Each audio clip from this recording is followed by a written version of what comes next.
Nah, bagi kalian semuanya yang ingin mengetahui penjelasan dan cara membaca STNK dari BPKB Mobil. Nah, teman-teman semuanya, sebelum kalian ke Samsat tuh, teman-teman bisa banget untuk simak video selengkapnya berikut ini.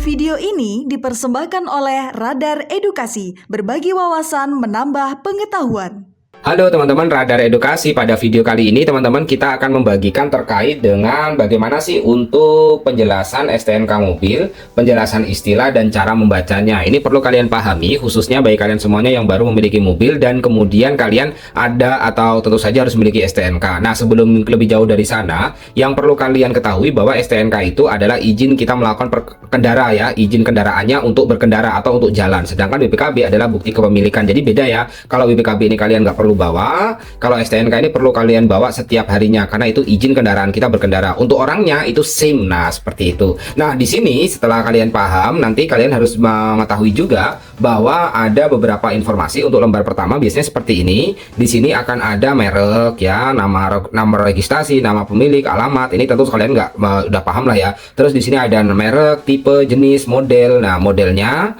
mikro atau minibus, tahun pembuatannya 2013, isi silinder dan daya listrik, terus nomor rangka, NIK, VIN, ya. Nah, nomor mesin, nomor rangka, NIK, VIN, NIK atau VIN dan nomor mesin ini biasanya diperlukan juga kalau teman-teman misalnya mobil ini dijual untuk membuat kwitansi. Karena ketika membuat kwitansi kita akan membuat atau BBN, itu diperlukan bukti fisik dan nomor rangka mesin ini harus sama gitu ya. Nah, terus selanjutnya di sini warna TNKB putih, terus tahun registrasi 2023. Nah, ini tahun registrasi untuk registrasi daripada registrasi mobil kita gitu tahun 2023 gitu, karena tahun 2024 itu kita sudah pajak ya, jadi kita ganti platnya itu tahun 2023 di sini nih. Nah, kemudian di sini kalau ada yang divalidasi pengesahan ini tandanya kita sudah ada proses pengesahan. Nah, untuk tahun pertama, kedua, ketiga, keempat. Jadi kalau misalnya ini sudah ada pengesahan semuanya, nanti baru di tahun kelima gitu ya, tahun kelima itu pengesahannya di tahun keempat ini nanti kita harus ganti plat ya teman-teman, ganti plat. Nah, untuk ganti plat dengan pajak tahunan tuh beda, nanti kita akan belajar gitu.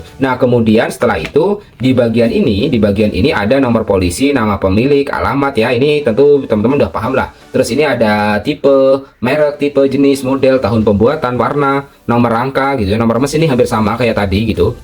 Nah, selanjutnya ini bensin ya, bahan bakarnya, nomor TNKB, nomor registrasi 2023, dan di sini ada beberapa informasi nih, ada BBNKB, ini adalah bea balik nama kendaraan bermotor. Kalau kita mau balik nama itu tentu saja teman-teman harus melakukan bea balik namanya di sini gitu ya. Nah, kemudian di sini ada PKB. PKB itu ada bisa juga ya, secara singkatnya sebenarnya bisa dijelaskan kalau PKB adalah pajak kendaraan bermotor gitu. Nah, meskipun ini mobil ya, tapi tetap harus motor gitu. Nah, untuk pajak kendaraan ini besarnya itu tergantung dari nilai jual kendaraan gitu ya, dan koefisien 2% untuk pribadi gitu. Nah, untuk PKB ini kenapa kok 3 juta padahal mobil lama, itu karena kita terkena pajak progresif teman-teman. Dan kemudian ada SWD KLLJ.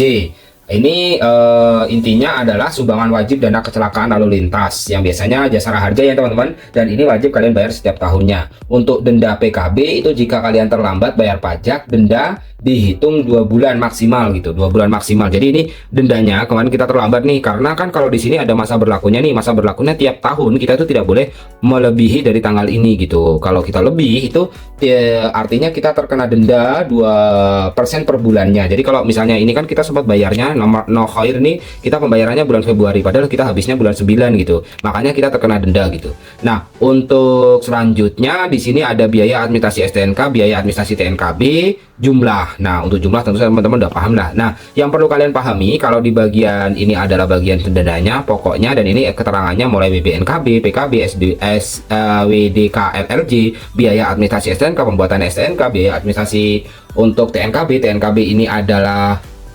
bagian untuk ini teman-teman, plat kendaraan gitu ya. Nah, setelah itu kan teman-teman tentu saja harus bisa untuk melakukan pajaknya, kalau bisa jangan sampai terlambat teman-teman. Jadi 2 bulan sebelum tanggal 21/09/2027, berarti kita bisa membayar itu pada tanggal 21/07/2025. Kalau kita misalnya bisanya membayar tanggal 10 di sini ya, tanggal 22 gitu, tanggal 22 kita bisa membayarnya, kita sudah kena denda, yaitu dihitungnya per bulannya adalah 2%. Seperti itu teman-teman video yang bisa kita bagikan, semoga berguna dan bermanfaat bagi kalian semuanya ya.